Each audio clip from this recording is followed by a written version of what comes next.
नमस्कार। Online classes में एक बार फिर आपका स्वागत है। तो हिंदी साहित्य का आधुनिक काल गद्य के विकास का काल है। इस युग में न केवल पारंपरिक गद्य विधाओं जैसे उपन्यास, कहानी, नाटक इन सब का विकास हुआ, बल्कि कुछ नई विधाओं का जन्म भी हुआ, जिसमें जीवनी, आत्मकथा, रिपोर्टाज, यात्रा वृत्तांत ये सब प्रमुख हैं। तो एक और इसका लेखक जो है वो वैज्ञानिक युग की तीव्रगामी वास्तविकता के साक्षात्कार से आधुनिक व्यक्ति की जिज्ञासा को शांत करता है, और दूसरी ओर जब वह मनुष्य को उसके दर्द से रिश्ता जोड़ता है तो सतही जो वास्तविकता है या जो तथ्य परखता है उसका स्थान एक गहन अनुभूति ले लेती है। तो इसी अनुभूति के सहारे रचनाकार मानव मूल्यों और संबंधों की गहरी जांच पड़ताल करता है। तो रिपोर्टाज अंग्रेजी शब्द रिपोर्ट का समानार्थी एक फ्रांसीसी शब्द है, और इसी रूप में हिंदी में भी यह ग्रहण किया गया है। तो रिपोर्ट होने के नाते घटना का यथातथ्य मतलब जैसी वो है वैसा ही वर्णन रिपोर्टाज का एक प्रमुख लक्षण कहा जा सकता है। लेकिन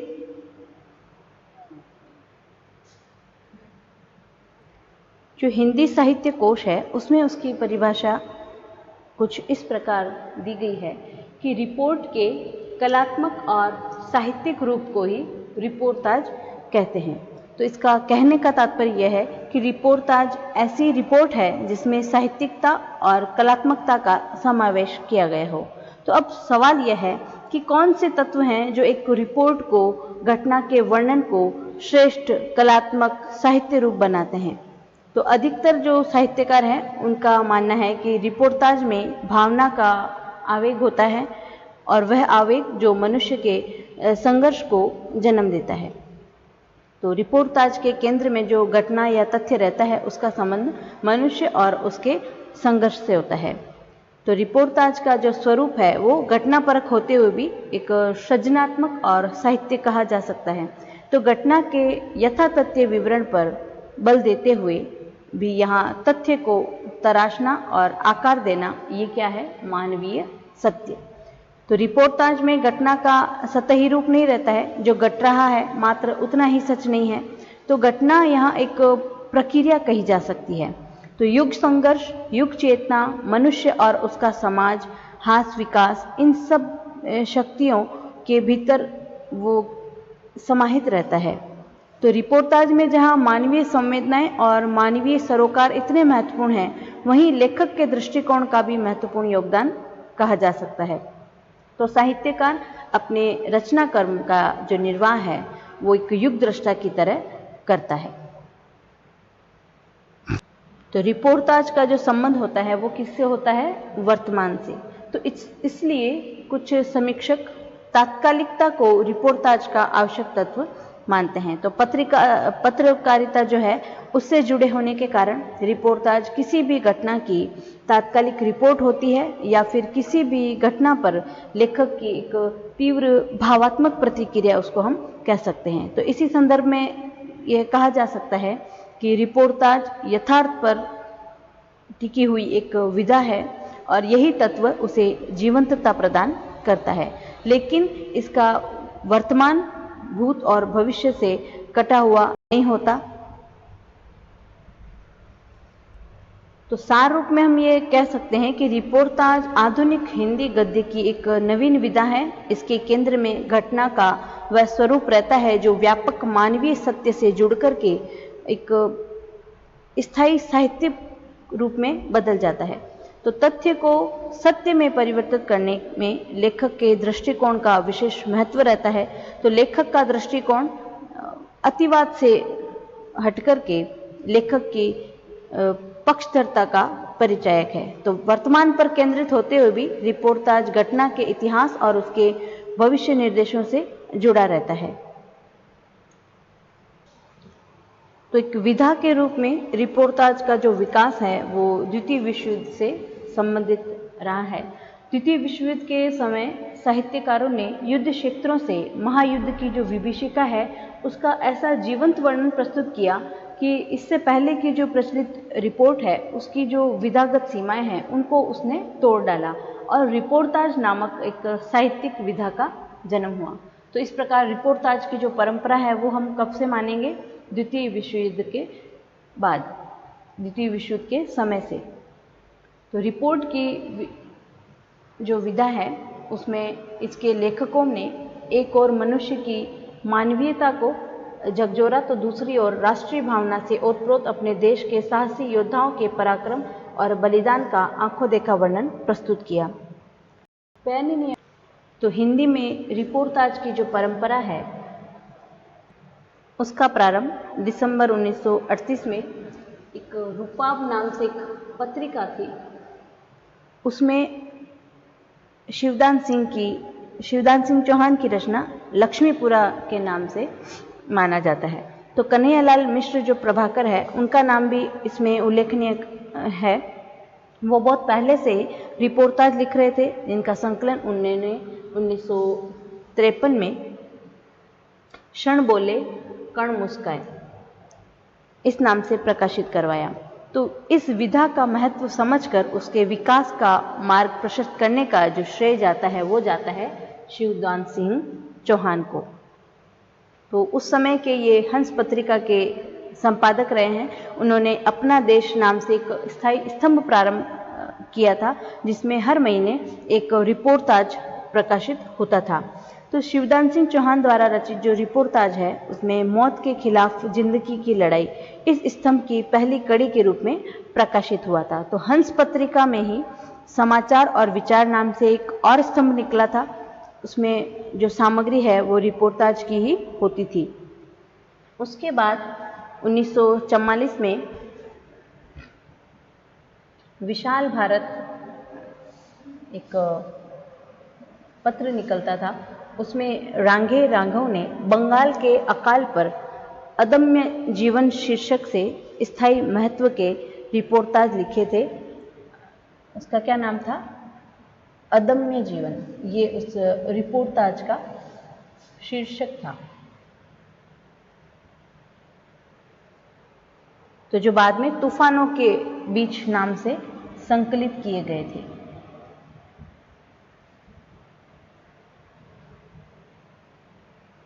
तो इस युग में प्रकाश चंद्र गुप्त और अमृत राय इन लेखकों का भी सक्रिय योगदान रहा है, लेकिन इस क्षेत्र में रांगे राघव की अद्वितीयता और तूफानों के बीच के ऐतिहासिक महत्व को स्वीकार करते हुए अमृत राय ने लिखा कि जहाँ तक मैं जानता हूँ रांगे राघव के उन्हीं रिपोर्टाजों से हिंदी में रिपोर्टाज लिखने का चलन शुरू हुआ और मैंने और दूसरों ने रिपोर्टाज लिखे, लेकिन जो बात रांगे राघव के लिखने में थी वह किसी को नसीब नहीं हुई। तो स्वातंत्र्योत्तर युग में इस विधा की ओर भी लेखकों का रुझान हुआ। रामकुमार वर्मा ने यूरोप के स्केच में संस्मरण, रेखाचित्र और रिपोर्टाज के मिले जुले तत्व दिखाई देते हैं। लक्ष्मीचंद्र जैन के रिपोर्टाज संग्रह में प्रमुख है कागज की कश्तियां।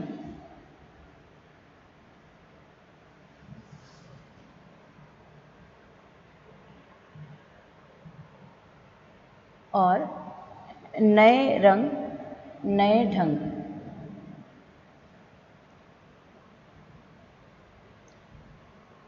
तो इसमें दृष्टि की सूक्ष्मता और गहरे अध्ययन की पृष्ठभूमि दिखाई देती है। तो स्वातंत्र्योत्तर भारत की स्थितियों पर अमृत राय ने हंस पत्रिका में जो रिपोर्टाज लिखे थे वे सब किस शीर्षक से लिखे गए थे? लाल धरती, ये शीर्षक था उसका। युद्ध की पृष्ठभूमि पर बहुत से रिपोर्टाज लिखे गए। 1966 में भारत पाकिस्तान युद्ध की आधारभूमि पर शिव सागर मिश्र ने लड़ेंगे 1000 साल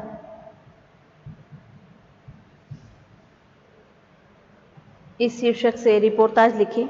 फिर धर्मयुग पत्रिका में 1972 में धर्मवीर भारती के रिपोर्टाज ब्रह्मपुत्र की मोर्चाबंदी इस शीर्षक से उन्होंने रिपोर्टाज लिखा भारती पत्रिका में,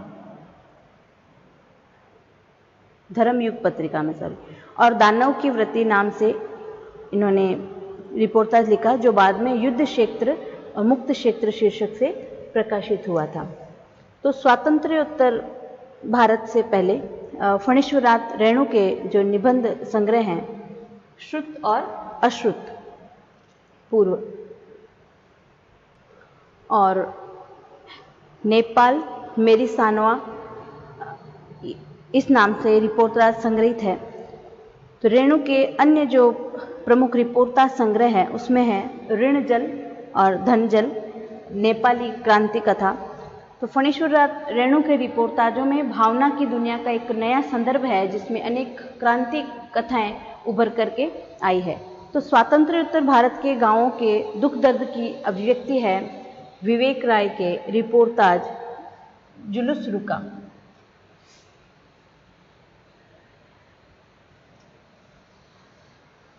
मणि मधुकर के रिपोर्ताज संग्रह पिछला पहाड़ा और सूखे सरोवर का भूगोल, तो रेगिस्तान के जीवन से संबंधित है। तो इनमें मरुभूमि के जीवन संघर्षों का लेखक ने मानवीय सहानुभूति के साथ उसको प्रकट किया है। और उसके बाद अज्ञेय के रिपोर्ताज संग्रह देश की मिट्टी बुलाती है, उसमें भी कुछ श्रेष्ठ रिपोर्ताज संकलित हैं जिनमें जापानी युद्धबंदियों के साथ का स्थायी महत्व है। तो इस प्रकार रिपोर्ताज विधा को विकसित करने में विभिन्न पत्र पत्रिकाओं और साहित्यकारों का एक महत्वपूर्ण योगदान रहा है। इन्हीं के प्रयासों से रिपोर्ताज अपने वैशिष्ट्य को स्थापित करते हुए एक साहित्य विधा के रूप में अपनी अलग पहचान बना सका है। तो हिंदी रिपोर्ताज साहित्य में रांगे राघव का भी अपना एक महत्वपूर्ण स्थान है। तो रांगे राघव ने प्रथम रिपोर्ताज अदम्य जीवन लिखा जो विशाल भारत में प्रकाशित हुआ। फिर 1943-44 में रांगे राघव ने बंगाल के जो दुर्भिक्ष और महामारी है उसके विषय में अनेक रिपोर्ताज लिखे। तो इनके रिपोर्ताजों का जो संकलन है तूफानों के बीच नाम से है। तो अन्य रिपोर्ताज जो है वो ग्वालियर में सांप्रदायिक दंगे, दमन नीति, अत्याचार, हृदयहीनता का जो मार्मिक चित्रण है वो उसमें प्रस्तुत किया गया है। उसके बाद अमृतलाल नागर ने भी बंगाल के अकाल का वर्णन महाकाल नामक उपन्यास में उन्होंने रिपोर्ताज शैली में किया है। उसके बाद प्रकाश चंद्र गुप्त, उनके द्वारा लिखित जो रिपोर्ताज है उसमें घटना प्रधानता है। इनके रिपोर्ताजों में स्वराज्य भवन विशेष उल्लेखनीय है। अन्य रिपोर्ताज अल्मोड़े का बाजार और बंगाल का अकाल इस नाम से उन्होंने लिखा है। तो ये जो सभी रिपोर्ताज हैं वो हंस नामक पत्रिका में प्रकाशित हुए हैं। उसके बाद स्वतंत्रता प्राप्ति के बाद जो अनेक महत्वपूर्ण घटनाएं घटी जिन्होंने रिपोर्ताज लेखकों को रिपोर्ताज लिखने के लिए बाध्य किया। भारत पाक विभाजन के बाद भीषण नरसंहार हुआ। बंगाल में नोआखाली में हिंदुओं पर भयंकर अत्याचार किए गए, लूटपाट, मारकाट, हिंसा, प्रतिहिंसा, इन सब का दौर चलता रहा। तो इनसे संबंधित अनेक रिपोर्ताज लिखे गए। अब हम देखेंगे साठोत्तरी रिपोर्ताज।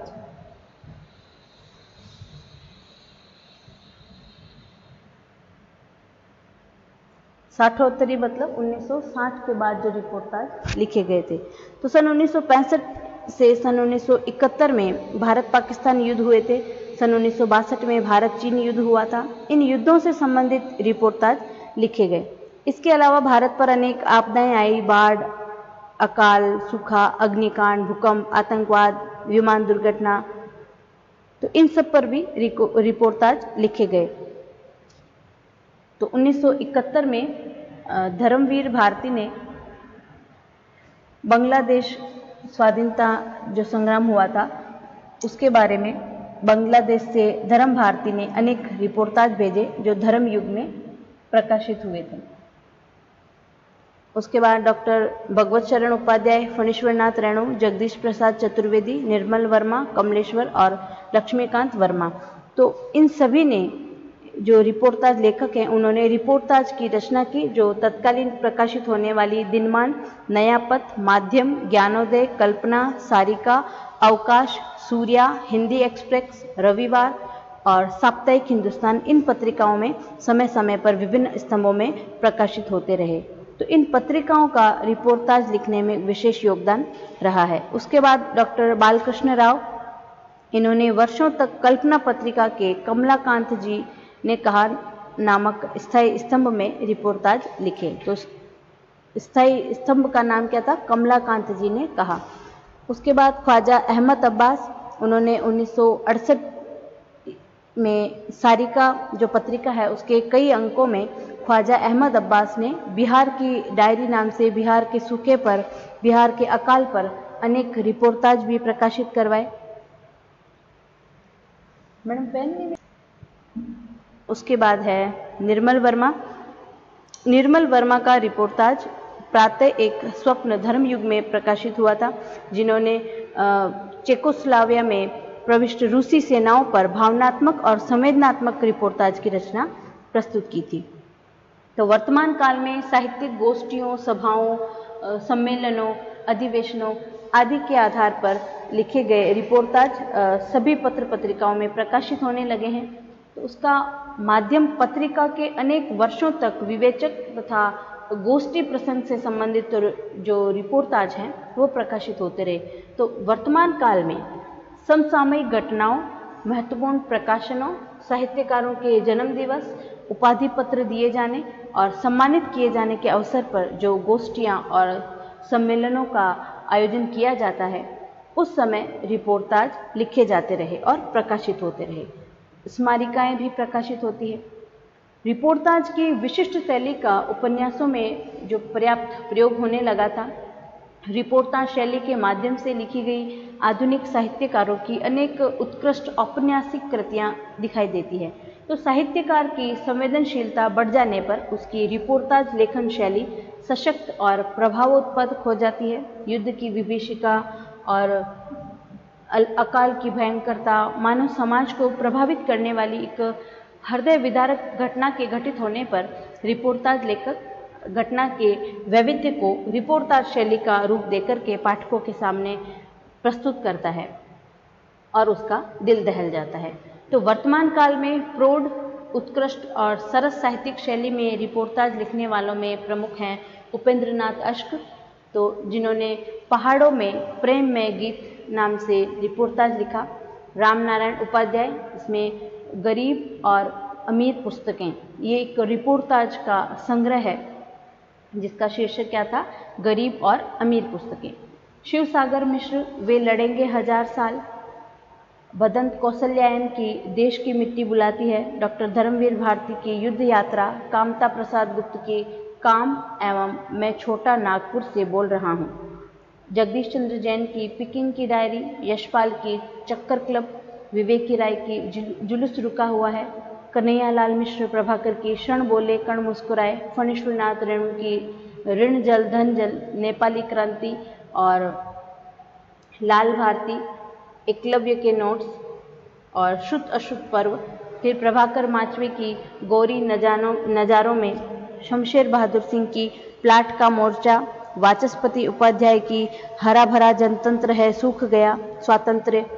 चंद्रपाल मधुव्रत की मान न मान यही है विज्ञान। कुबेरनाथ राय की गंध और मादन और राम आसरे की माओ के देश में। ये सब महत्वपूर्ण रिपोर्टाज लेखक और उनके रिपोर्टाज माने गए हैं। विवेकी राय जो है वो स्वतंत्रता प्राप्ति के बाद जो परिवर्तित गांव है, जीवन एक मृत्यु के मध्य विभीषिका की आहें भरते हुए गांव के दर्शक और दुख और वेदना भोगने वाले हैं। जुलूस रुका हुआ हमें ग्रामीणों की जीती जागती तस्वीर दिखाई देती है। फणीश्वरनाथ रेणु की तरह ही विवेकी राय ने अपनी औपन्यासिक कृतियों में रिपोर्टाज शैली का सुंदर और सफल प्रयोग किया है। तो फणीश्वरनाथ रेणु में परिवेश का चित्रांकन करने की एक अपूर्व क्षमता देखी गई, जिसका परिणाम क्या हुआ कि परिवेशगत संपूर्ण अनुभव उद्घाटित हो गए। तो वर्तमान काल में रिपोर्टाज ने एक स्वतंत्र गद्य विधा के रूप में अपने आप को प्रतिष्ठित कर लिया है। विकास यात्रा की लगभग अर्ध शताब्दी उसने पार कर ली, लेकिन परिणाम और गुणवत्ता की दृष्टि से इसको पूर्णता की प्राप्ति नहीं हुई है। तो वर्तमान युग जो है वो मीडिया और संचार का संपर्क रहा है। इसी दृष्टि से इसका भविष्य जो है वो हम उज्जवल कह सकते हैं। तो इस प्रकार आज की क्लास में हमने रिपोर्टाज का जो उद्भव और विकास है उसके बारे में पढ़ा। तो रिपोर्टाज शब्द जो है वो रिपोर्ट का ही पर्यायवाची है, लेकिन इसको हम कई विद्वानों ने इसको कहा है कि रिपोर्ट अंग्रेजी से कोई संबंध इसका नहीं दिखाई देता। क्यों? क्योंकि रिपोर्ट का अर्थ किसी घटना आदि का वह विवरण है जो किसी अधिकारी को उनकी जानकारी के लिए दिया जाता है, जिसे क्या कहा जाता है? प्रतिवेदन। ठीक है। किसी संस्था आदि के कार्यों का एक विस्तृत विवरण, कार्य विवरण, किसी वस्तु या व्यक्ति के संबंध में जानने योग्य बातों का ब्यौरा, तो रिपोर्ट का बहुवचन रिपोर्ट्स बनेगा, रिपोर्टाज नहीं बनेगा। तो इससे स्पष्ट हो जाता है कि रिपोर्टाज रिपोर्ट का हिंदीकरण नहीं है। रिपोर्ट की संज्ञा रिपोर्टर होता है, जो प्रतिवेदन नहीं संवाददाता कहलाता है, जिसका कार्य होता है समाचार पत्रों में प्रकाशनार्थ कोई घटना की सूचना देना। जैसे महाभारत युद्ध के समय जो संजय है वो धृतराष्ट्र को आंखों देखा समाचार देता था, तो धृतराष्ट्र के साथ बैठे हुए हैं वो। तो प्रथम विश्व युद्ध के समय जो चर्चिल युद्ध की जो विभीषिका है उसका संवाददाता बना था।